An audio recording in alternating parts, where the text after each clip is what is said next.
Hello students, welcome back to the virtual class.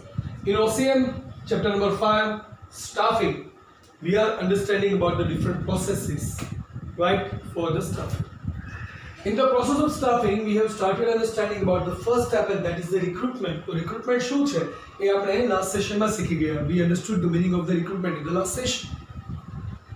એમાં આપણે વાત એવી કરી હતી કે જ્યારે પણ આપણી કંપનીમાં કોઈ વેકેન્સી હોય અથવા તો કંપની નવી શરૂ થાય છે તો we have to higher the people, right?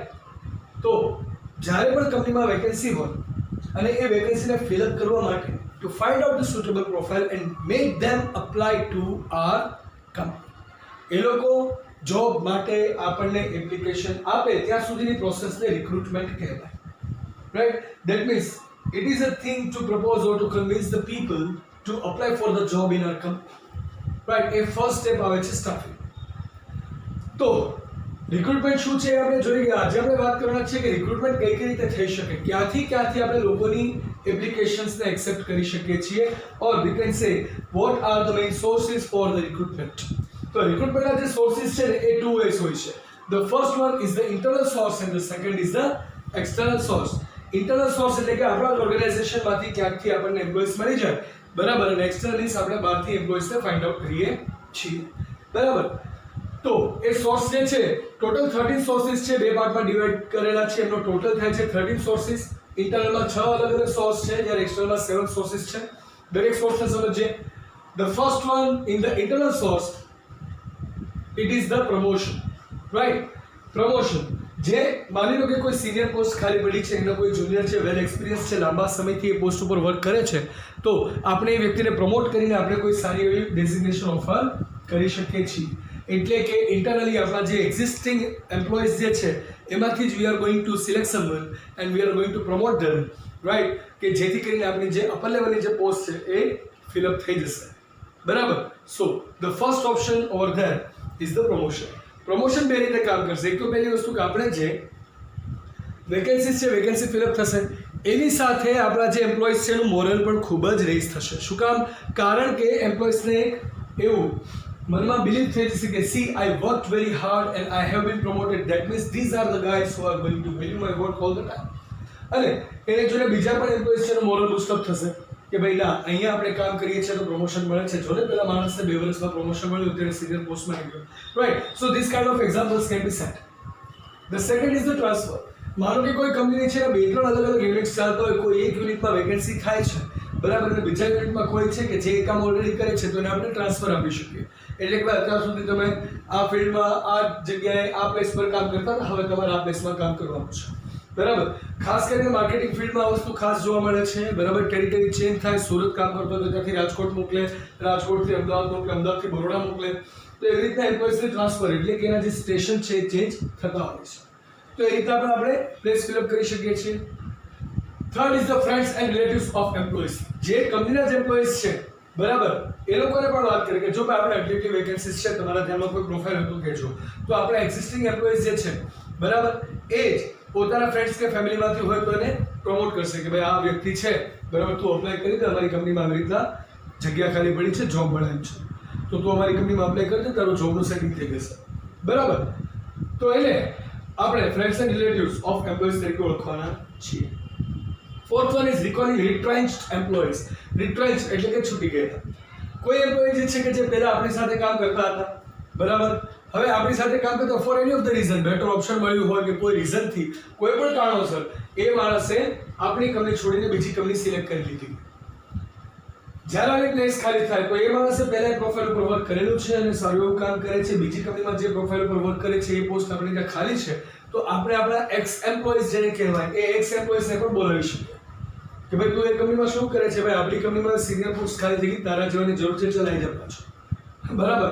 એટલે કે પહેલા એમ્પ્લોય જે કંપનીમાં કામ કરતો હતો એ કંપનીમાંથી બીજી કંપનીમાં જાય, પછી પહેલી કંપની છે ફરીથી એને બોલે કે ભાઈ હવે આપણી કંપનીમાં આવી સિનિયર પોસ્ટ ખાલી છે, તું પાછો આવ, બરાબર. તો જે માણસ આપણી જોબ છોડીને ગયો છે એને રિટ્રેન્ચ્ડ એમ્પ્લોઈઝ કહેવાય, અને રિટ્રેન્ચ્ડ એમ્પ્લોઈઝ છે એને ફરીથી બોલાવીને તમે જોબ ઓફર કરી શકો છો. The fifth one is the promotion and transfer. બરાબર, કે ભાઈ માની લો કે 2-3 અલગ અલગ યુનિટ ચાલતા હોય, એમાંથી કોઈ પણ એક યુનિટના એક વ્યક્તિ છે જે ખૂબ જ ડેડિકેટેડ છે, હાર્ડવર્કિંગ છે, તો એને ટ્રાન્સફર કરીને પ્રમોશન આપવામાં આવે કે ભાઈ તું અત્યારે એક કામ કર, તું વડોદરા રિજનમાં બેઠો છે, બરાબર, સેલ્સ મેનેજર બનીને તને એરિયા હેડ બનાવવો છે. તું માત્ર બરોડા પૂરતું નહીં, હવે તું સેન્ટ્રલ ગુજરાત આખું જો અને એની માટે તારે અમદાવાદ શિફ્ટ થવાનું છે. તો પ્રમોશન પણ થશે, ટ્રાન્સફર પણ થશે, અને ટ્રાન્સફર અને પ્રમોશન સાથે આપીને કોઈ એક જગ્યાએ જે વેકેન્ટ પ્લેસ છે આપણે ફિલઅપ કરી શકાય છે. The last one is the waiting list. Usual કેસની અંદર કંપનીમાં જ્યારે કોઈ પણ માણસ અપ્લાય કરે છે તો એનો દરેક વ્યક્તિ જેટલી એપ્લિકેશન આવ્યું એનો ડેટા ક્યાંક ને ક્યાંક સ્ટોર કરવામાં આવે છે. બરાબર, એમાંથી જે બેસ્ટ કેન્ડિડેટ્સ હોય એને સિલેક્ટ કર્યા હોય. ઘણા કેન્ડિડેટ્સ એવા હોય કે જે હોય છે ખૂબ જ સારા, but due to the existing candidates we cannot select them, તો એ લોકો વેઇટિંગ લિસ્ટમાં જાય છે. Waiting list in the sense કે એ લોકોનો જે ડેટા છે એ કંપની સાચવી રાખે અને કે ભવિષ્યમાં જ્યારે પણ ઓપોર્ચ્યુનિટી હશે ત્યારે કહેશું. જ્યારે એ લિસ્ટમાંથી કોઈ કેડરની પોસ્ટ ખાલી થાય છે તો ત્યારે એ વેઇટિંગ લિસ્ટમાંથી એમ્પ્લોયીઝને કોલ કરીને એપ્લિકેશન મંગાવવામાં આવે છે. Right, so guys, these are the internal sources of the recruitment. Now we are going to understand the external sources. તો એક્સટર્નલ સોર્સિસમાં એવા બધા સોર્સિસ આવશે કે જે આપણી કંપની સાથે રિલેટેડ નથી, બટ આપણી કંપની ક્યાંકથી ને ક્યાંકથી ડેટા મેળવશે અને એના આધારે લોકોની એપ્લિકેશન્સ બનાવશે. સો in the external sources the first one is the advertisement. Numerous times in the newspaper we guys can see that there are some advertisement કે ભાઈ રિક્રુટમેન્ટ છે, અહીંયા આટલી પોસ્ટ ખાલી છે, એની માટે એટલો એક્સપિરિયન્સ જોઈએ છે. તો so and so advertisement company આપશે. એડવર્ટાઇઝમેન્ટ જોઈને the people who are willing to apply for the job એ લોકો એની એપ્લિકેશન સેન્ડ કરશે. ઓર એલ્સ ઓન પર ઇન્ટરવ્યુ પર બોલાવ્યા હોય કે ભાઈ ડિરેક્ટ ઇન્ટરવ્યુમાં આવો તો પછી એ લોકો એપ્લિકેશનમાં નહીં મોકલે, સીધા પોતાનું રિઝ્યુમે લઈને પહોંચી જશે કંપનીના ઓફિસ પર two appear for the interview. Right, તો એ છે એડવર્ટાઇઝમેન્ટ. એના પછી છે એમ્પ્લોયમેન્ટ એક્સચેન્જ. એમ્પ્લોયમેન્ટ એક્સચેન્જ એક ગવર્મેન્ટનું યુનિટ છે, બરાબર. અને હવે તો એમ્પ્લોયમેન્ટ એક્સચેન્જ જે છે બરાબર એ તો ખૂબ જ પોપ્યુલર છે, કારણ કે જે લોકોને જોબ જોઈતી હોય તો દરેક વ્યક્તિ પોતાની જે જોબની પ્રોફાઇલ છે એમ્પ્લોયમેન્ટ એક્સચેન્જમાં અપલોડ કરી રાખે છે. હવે એમ્પ્લોયમેન્ટ એક્સચેન્જની અંદર પોતાની પ્રોફાઇલ અપડેટ કર્યા પછી જે કંપનીમાં જગ્યા ખાલી હોય તો એ ડાયરેક્ટ એમ્પ્લોયમેન્ટ એક્સચેન્જને કહે કે ભાઈ અમારે ત્યાં MBA થયેલા થોડા ઇન્ટર્ન્સની જરૂર છે, તો MBA થયેલી પ્રોફાઇલ હોય તો મોકલજો. તો MBA થયેલા લોકો હોય, બરાબર, કંપની જેવીની જાહેરાત એમ્પ્લોયમેન્ટ એક્સચેન્જમાં આવશે એટલે એમ્પ્લોયમેન્ટ એક્સચેન્જ ડાયરેક્ટ ઇન્ફોર્મ કરશે દરેક પર્સનને કે જે MBA હશે, અને એને કહેશે કે ભાઈ આ કંપનીમાં આવી રીતની જોબ ખાલી છે, એ લોકોએ ઇન્વાઇટ કર્યા છે એપ્લિકેશન સાથે, તો તમારું નામ રિકમેન્ડ કરું છું, સજેસ્ટ કરું છું, આ તારીખે આ સમય તમે જઈ આવજો. તો એક ફિઝિકલી તમારી જે ક્વોલિફિકેશન્સ છે, તમારી જે એબિલિટીઝ છે, એ બધી તમે એમ્પ્લોયમેન્ટ એક્સચેન્જમાં આપેલી છે, બરાબર. હવે કંપનીને એવી પ્રોફાઇલની જરૂર હશે તો એમ્પ્લોયમેન્ટ એક્સચેન્જમાંથી ફાઇન્ડ આઉટ કરીને ડાયરેક્ટ તમારો કોન્ટેક્ટ કરશે. Right, the third one is educational institutes. આજની તારીખે એક ટ્રેન્ડિંગ વન કેમ્પસ ઇન્ટરવ્યુ જેને કહેવાય છે કે એજ્યુકેશનલ ઇન્સ્ટિટ્યૂટની અંદર અલગ અલગ કંપનીઝ આવે છે, એ કંપનીઝ ઇન્સ્ટિટ્યૂટમાં જાય છે અને ત્યાંથી મોસ્ટ ડિઝર્વિંગ કેન્ડિડેટ્સના ઇન્ટરવ્યુઝ લે છે અને પછી એ લોકોને કમિટ કરે છે કે હવે તમારા સેમેસ્ટરના છેલ્લા 2 મહિના બાકી છે, you complete your semester, just let your results come, અને તમારું રિઝલ્ટ આવી જાય, તમારી ડિગ્રી આવી જાય, you can directly join the company. તો એને કેમ્પસ ઇન્ટરવ્યુ તરીકે ઓળખવામાં આવે છે કે જે અલગ અલગ એજ્યુકેશનલ ઇન્સ્ટિટ્યૂટમાંથી it's a trend right now. કોઈ પણ MBA કોલેજ હોય, એન્જિનિયરિંગ કોલેજ હોય તો ત્યાં કેમ્પસ ઇન્ટરવ્યુઝ તો બહુ નોર્મલ હોય છે કે જ્યાંથી કેમ્પસ ઇન્ટરવ્યુઝ થઈને કંપનીઝ નવા ફ્રેશર એમ્પ્લોઈઝ ફાઇન્ડ આઉટ કરતી હોય છે. Then the fourth one is the trade unions.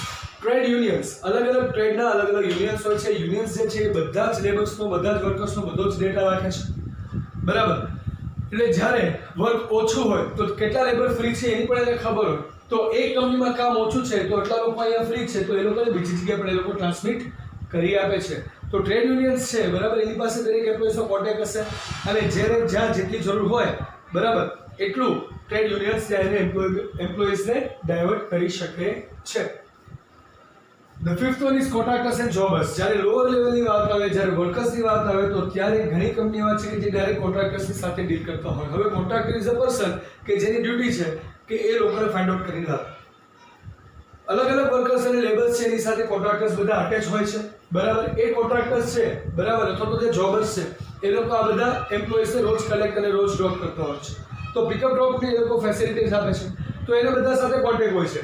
જ્યારે કંપની એવું કહે કે ભાઈ ના, મારે હવે 500 લેબરની જરૂર છે, કે કોન્ટ્રાક્ટર 500 લેબર લઈને કંપનીને આપી દેશે, તો એ રીતના પણ આપણે પીપલને રિક્રુટ કરી શકીએ છીએ.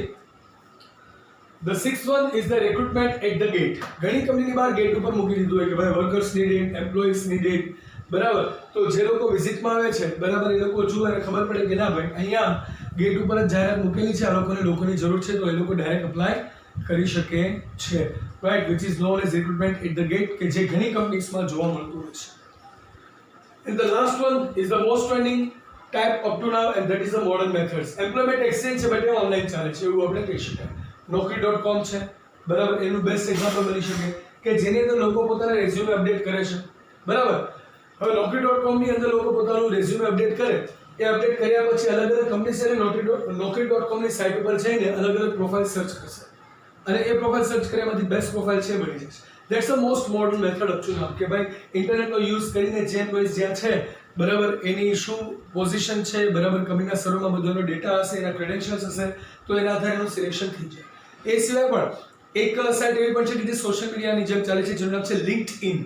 LinkedIn જે છે basically that's the profile place for each and every employees. અલગ અલગ પ્રોફેશનલ્સ એમ્પ્લોઈઝ એ લોકોનું LinkedIn માં એકાઉન્ટ હોય છે, તો એ લોકો ક્યાંક ને ક્યાંક એકબીજા સાથે લિંક થાય. સે ફોર એક્ઝામ્પલ, હું અત્યારે LinkedIn ની મારી પ્રોફાઇલમાં એવું અપડેટ કરી દઉં કે ટીચર એટ નોલેજ હાઈસ્કૂલ. હવે કોઈ પણ કંપની છે, કોઈ પણ એમ્પ્લોયર છે કે જેને એમ્પ્લોઈઝની જરૂર છે, માનો કે કોઈ સ્કૂલ છે કે જેને ટીચર્સની જરૂર છે, they can find out the profiles in to LinkedIn. બરાબર, પછી જો ઓકે નોલેજ હાઈસ્કૂલમાં મિસ્ટર કુશાલ ભટ્ટ છે, ઓકે, તો પછી ચલો એનો ઓફર કરીએ. તો મારી બધી ડિટેલ્સ ત્યાં હશે, એ ડિટેલ્સના આધારે લોકો મને ઓફર મોકલશે. પછી whether to join it or not, that's my decision, બરાબર, but I can get the offer from there too, right? So that's a modern method. So guys, this is how the recruitment can be sourced out. કઈ રીતે recruitment માટે આપણે અલગ અલગ વ્યક્તિઓને find out કરી શકીએ છીએ.